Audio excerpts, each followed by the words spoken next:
Pierre Barras est aujourd'hui retraité. Ancien fonctionnaire de police, il habite dans un appartement près de Paris avec sa femme Odette.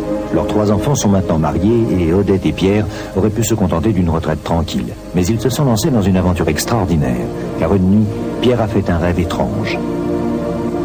Avant, bien sûr, j'étais un peu sceptique sur la réincarnation. Mais alors, à la suite de ce rêve, là, j'étais totalement affalé et j'ai cru définitivement à la réincarnation.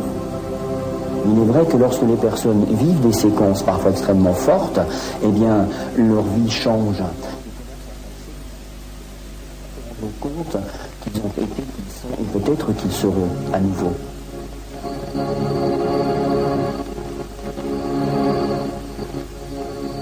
Tout a commencé au mois d'août 1980. Comme chaque été, les Barras passent leurs vacances dans leur maison en Bretagne. Cette année-là, l'été est particulièrement frais et pluvieux.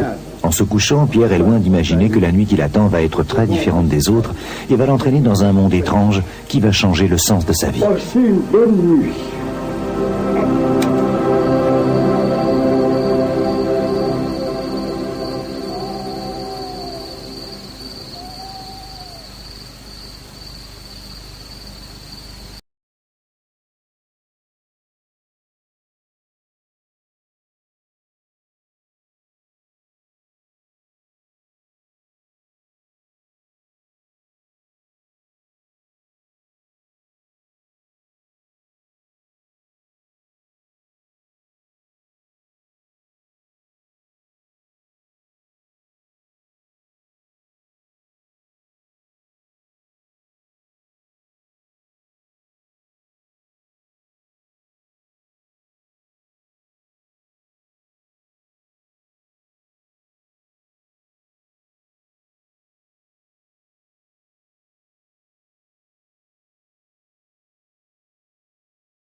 Enfin, le jour se lève et la lumière tire les Barras de leur sommeil.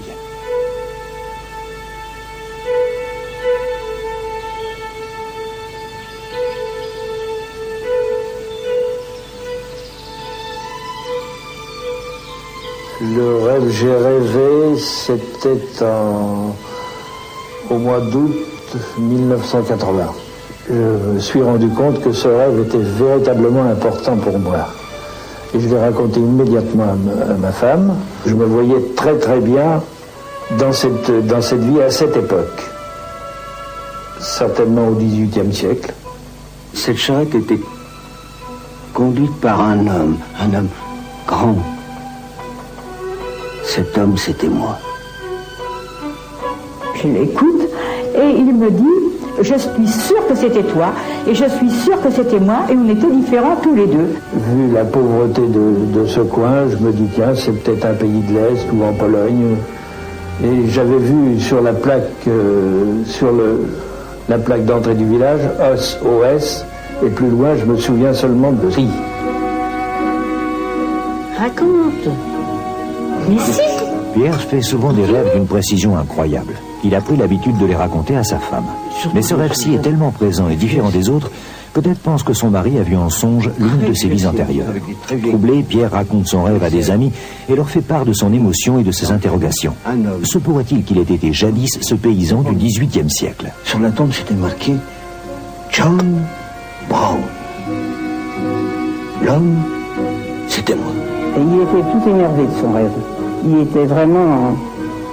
Il y croyait pas trop au départ. Il disait, c'est un rêve, il faut que j'en ai la preuve. Les Barras décident alors de tenter de retrouver des détails du rêve dans la réalité.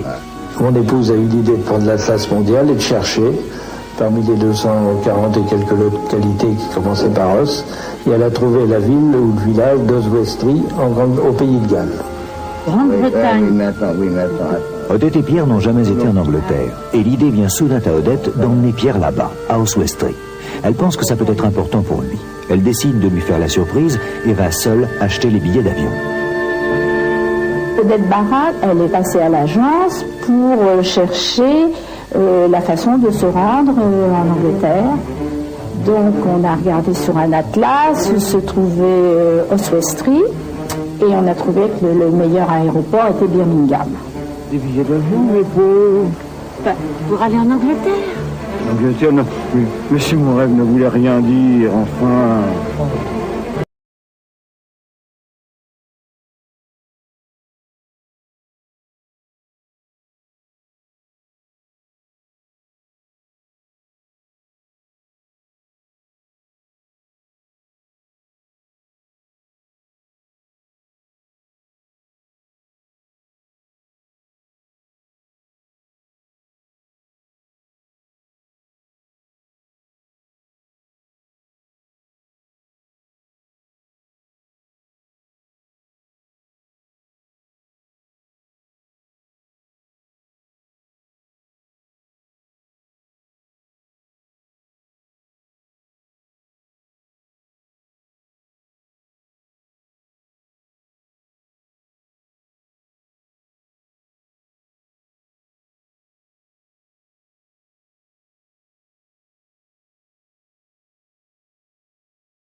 Dans la rue principale, j'ai reconnu ma maison, bien sûr en effaçant toutes les nouvelles de mon esprit, toutes les nouvelles constructions qui ont été faites depuis. Mais ce que je n'ai pas retrouvé, c'est l'arbre au pied duquel j'avais enterré un petit coffret contenant divers papiers et 2 pièces d'or. Alors pendant 2 jours, nous avons cherché le nom de John Brown, ce nom que j'avais vu aussi dans mon rêve. Puisqu'il a reconnu la maison, Pierre est maintenant persuadé qu'il va retrouver d'autres éléments de son rêve. Pour tenter de retrouver la tombe sur laquelle est inscrite le nom de John Brown, il visite avec sa femme tous les cimetières de la région, jusqu'au jour où Pierre a le sentiment d'être enfin au bon endroit. Je t'assure, c'est le même cimetière que celui que j'ai vu dans mes rêves. Hein? Un très vieux cimetière, tu vois. Viens. Tiens. Oh, chérie, viens, regarde, quel pays. Oui, Et dire qu'il viens. faisait beau hier. Tiens, regarde. John Brown. C'est lui. Pierre et Odette sont stupéfaits. Ils sont persuadés qu'ils ont devant eux une seconde preuve de l'existence des vies antérieures. Dans le dernier cimetière, je me trouve devant une tombe délabrée, forcément avec le temps, et je suis sûr et certain que je suis là, que mes ossements se trouvent là. Oui, allô, oui. De retour à Paris, oui. Odette et Pierre décident d'écrire à la mairie de Swestry pour obtenir des renseignements sur ce fameux John Brown. Comme ils ne parlent pas un mot d'anglais, ils demandent à l'une de leurs amies de traduire leurs lettres. Quand j'ai assuré les traductions et qu'ils ont reçu les réponses du Pays de Galles, ils étaient évidemment fous de joie d'avoir retrouvé certaines preuves de leurs vies antérieures. Dès la réception de la lettre des Barras, l'archiviste de la mairie d'Oswestry entreprend les recherches. Elle découvre qu'en effet, une famille Brown a vécu à Oswestry entre le 15e et le 18e siècle, et que parmi eux, un certain John Brown eut 12 enfants. Nous avons trouvé une branche de Brown, et l'un des Brown avait une famille de 12 enfants qui comportait un John Brown, et qui était probablement celui que Madame Barra recherchait. Les personnes qui vivent de tels états de conscience se rendent compte qu'ils sont que la vie ne commence pas à la naissance et ne finit pas à la mort. Et ce que j'ai constaté vraiment sur une grande échelle, sur une large échelle, c'est comme si les gens étaient plus présents dans leur vie de tous les jours par rapport à avant.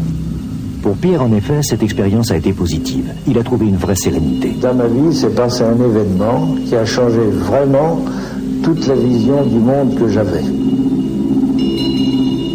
Maintenant, je n'ai plus peur de la mort, puisque je sais qu'après cette vie, et un repos mérité un peu dans l'au-delà, je reviendrai sur cette terre.